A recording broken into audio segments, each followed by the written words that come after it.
एक माँ एक बच्चे को कहती है बेटा इधर आ, वो नहीं आता। फिर कहती है इधर आ, सुना नहीं मैं बुला रही हूँ, वो फिर भी नहीं आता। जाती है उसको 2 चांटे लगाती है, मैं इतनी देर से बुला रही हूँ तो आ नहीं सकता है। वो रोने लगता है। माँ ने क्या एग्जाम्पल सेट किया बच्चे के सामने कि जब ये दुनिया तेरे अनुरूप ना हो, जैसे कि तू अभी मेरे अनुसार नहीं था, मैंने तुझे चांटा मारा, ऐसी ये दुनिया जब तेरे अनुसार ना हो तू भी उनको चांटा मारना। जब वो बच्चा इस प्रोग्रामिंग के साथ बड़ा होता है तो वो देखता है कि इस दुनिया में कोई भी मेरे अनुसार तो चल ही नहीं रहा है, तो किसी को तो वो चांटा मार भी देता है और किसी को नहीं मार पाता, तो उसके मन में एक कैओस होता है। उसका मन उससे प्रश्न पूछता रहता है कि मैं तो इस प्रोग्रामिंग के साथ बड़ा हुआ हूं, ये दुनिया मेरे अनुसार क्यों नहीं चल रही है। और फिर वही बच्चा धीरे धीरे हताश, फ्रस्ट्रेट और डिप्रेशन में जाने लगता है। और यही वर्षा, यही इनहेरिटेंस हम पीढ़ी दर पीढ़ी एक दूसरे को पास कर रहे हैं। एक छोटी सी प्रोग्रामिंग कोई गलत कर देता है, हम उसे कॉपी करते चल रहे हैं।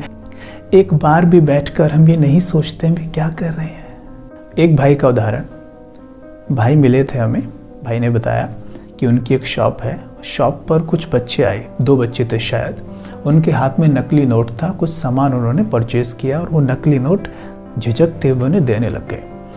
अब इन्होंने पहचान लिया कि ये तो नकली है। अब बच्चे डर गए और बहाने बनाने लग गए कि हमने देखा नहीं था, ऐसे ऐसे अंकल, और सॉरी ऐसे करके वो चले गए।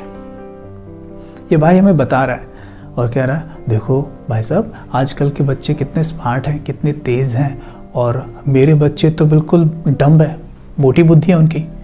हमने उनको बोला कि मतलब आपने भी बोला कि मोटी बुद्धि कैसे, वो ऐसे करते कर ही नहीं सकते, वो ऐसे कर ही नहीं सकते कि नकली नोट दे के किसी से कुछ ले सकें। देखिए ना आप, उनके बच्चे इतने अच्छे हैं कि ऐसा सोच नहीं सकते, तो हम अपने बच्चों को डम कहते हैं।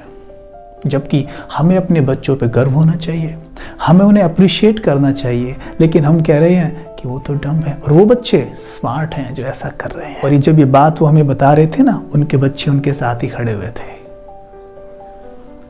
अब जब वो बच्चे का मन ये बात सुन रहा है, क्योंकि बच्चे की बुद्धि पूरी तरह डेवलप नहीं है, अब बच्चे का मन ये बात सुन रहा है, तो बच्चे का मन सोच रहा है मेरे पिता के अनुसार वो बच्चे सही हैं और मैं गलत हूं, मुझे भी वैसा करना चाहिए।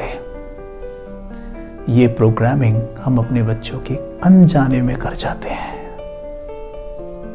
इसीलिए ज्ञान, सत्य ज्ञान, सत्संग की आवश्यकता है कि हमें सत्य ज्ञान सवेरे सवेरे प्राप्त हो। इसीलिए सवेरे उठकर अवश्य आध्यात्मिक ज्ञान लें, अपने मन को भोजन दें।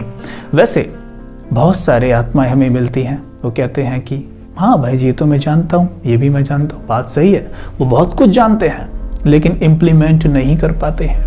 एक स्मोक करने वाला व्यक्ति, एक अल्कोहल लेने वाला व्यक्ति ये जानता है कि ये गलत कर रहा है, फिर भी वो उसे छोड़ नहीं पाता। क्यों नहीं छोड़ पाता? क्योंकि उसमें छोड़ने की शक्ति नहीं होती। छोड़ने की शक्ति कहाँ से आती है? छोड़ने की शक्ति आती है जो ज्ञान आपके पास है उसे चर्न करने से, यानी उसे सबकॉन्शियस तक पहुँचाने से, जिसको ये मेडिटेशन कहते हैं।